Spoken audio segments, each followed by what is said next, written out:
آج کل جب آپ ٹی وی آن کرتے ہیں تو آپ کو ایک جو فریز ہے وہ بہت کثرت سے دیکھنے کو ملتا ہے، آبی جارحیت۔ بھارت نے پانی چھوڑ دیا، بھارت نے پھر آبی جارحیت کر دی۔ یہ یا تو میڈیا ہمیں بتا رہا ہوتا ہے، یا پھر جب ہم کسی پولیٹیشین کا انٹرویو سنتے ہیں تو ان کے بھی دوسرے یا تیسرے فقرے میں یہ لفظ آ جاتا ہے، آبی جارحیت۔ بھئی یہ آبی جارحیت کیا ہے؟ وہ پانی ہے، ایک دریا ہے، ادھر سے آ رہا ہے اور پاکستان میں انٹر ہو رہا ہے۔ اس میں آبی جارحیت ڈاکٹر صاحب کہاں ہے؟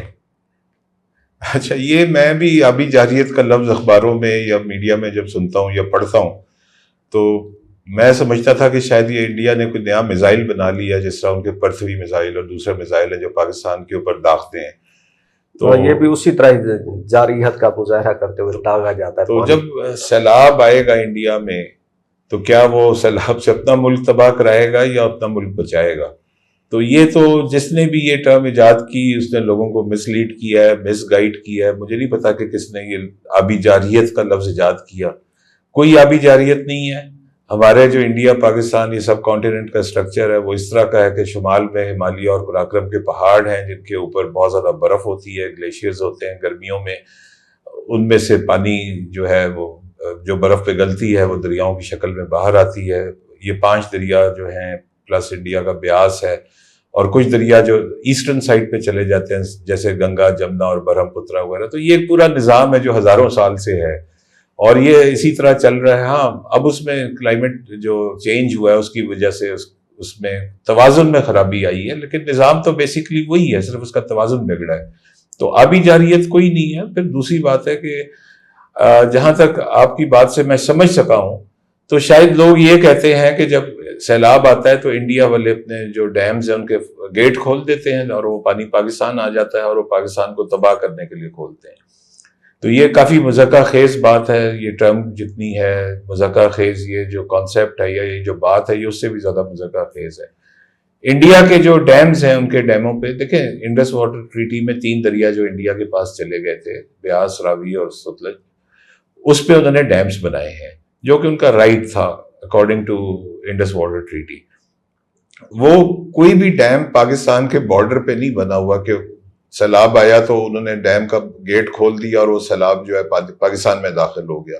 وہ پاکستان کی سرحد سے 100، 200، 300 کلومیٹر دور ہے۔ اگر آپ اس وقت ستلج میں آیا ہوا ہے جس کی وجہ سے قصور اور اس طرح کے جو ستلج کے علاقے ہیں وہ ڈوبے ہوئے۔ بھاکرا ڈیم ہے جو پاکستان کی سرحد سے 250 کلومیٹر سے زیادہ فاصلے پر ہے، اور پاکستان کے ساتھ پنجاب کا ان کا اسٹیٹ ہے۔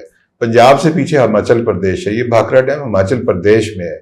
تو بھاکرا ڈیم کے جب گیٹ کھولے جائیں گے تو پاکستان تو بعد میں ڈوبے گا، ان کا اپنا پنجاب پہلے ڈوبے گا، اور اسی طرح ان کے اپنے پنجاب میں وہی صورتحال ہے جو ہمارے پنجاب میں ہے۔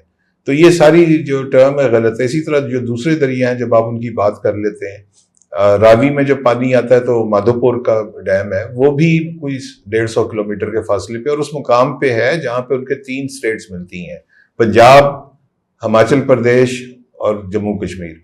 تو اگر وہ مادھو پور کا گیٹ کھولیں گے تو ان کی اپنی 3 اسٹیٹوں میں پانی آئے گا۔ اسی طرح تیسرا دریا جو ہے وہ جس پہ بہت زیادہ سیلاب ہے، ہمارے یہاں 10 لاکھ کیوسیک کا ریلا گزرتا ہے جس میں سے گزر رہا ہے چناب۔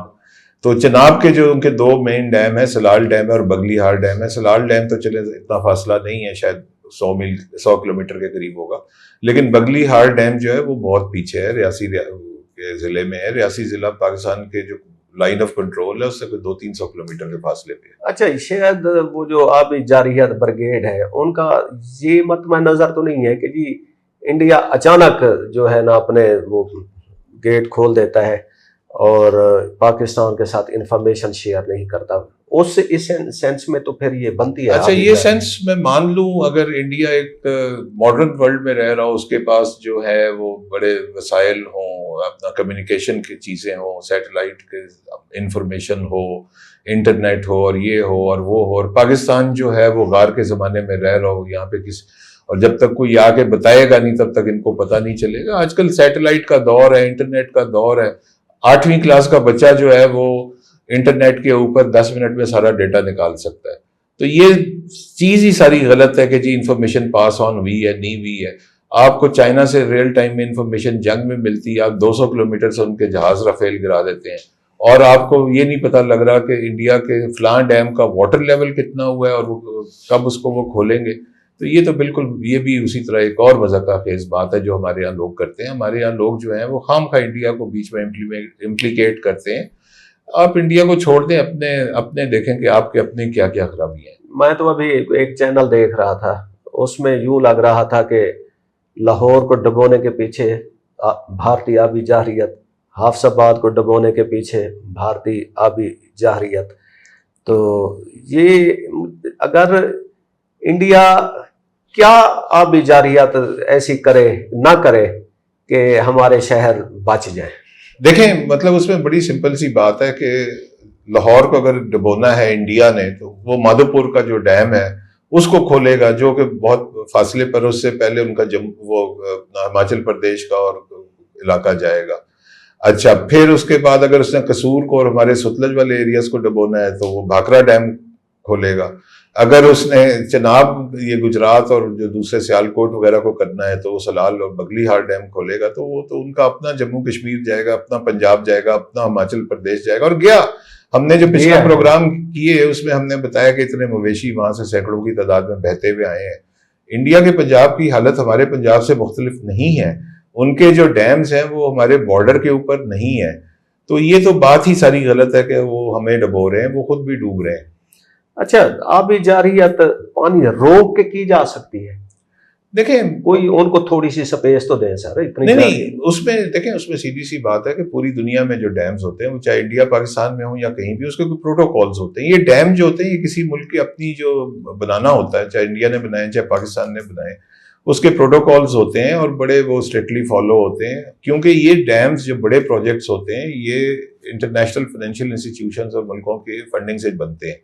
اس میں ایک بڑی کلیئر کٹ چیز ہوتی ہے کہ اس کے انفراسٹرکچر کو بچایا جائے گا.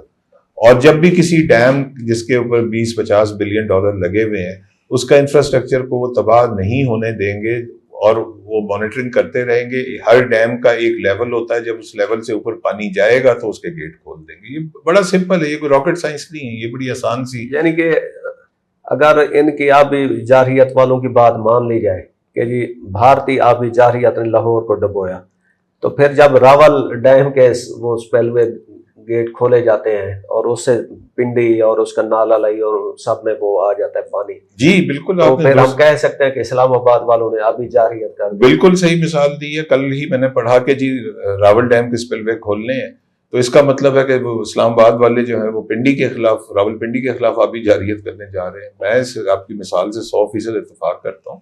دیکھیں میں یہ نہیں کہہ رہا کہ آبی جارحیت نہیں ہو رہی, بالکل ہو رہی ہے آبی جارحیت, لیکن آبی جارحیت انڈیا نہیں کر رہا. آبی جارحیت ہم خود کر رہے ہیں. وہ ادارے کر رہے ہیں جو کہ وہ NOCs دیتے ہیں جس سے واٹر کے جو نیچرل واٹر ویز ہیں اس کے اوپر رکاوٹیں کھڑی ہوتی ہیں, چاہے وہاں پہ بلڈنگز بنی ہے یا کوئی اور سٹرکچر بنا ہوا ہے.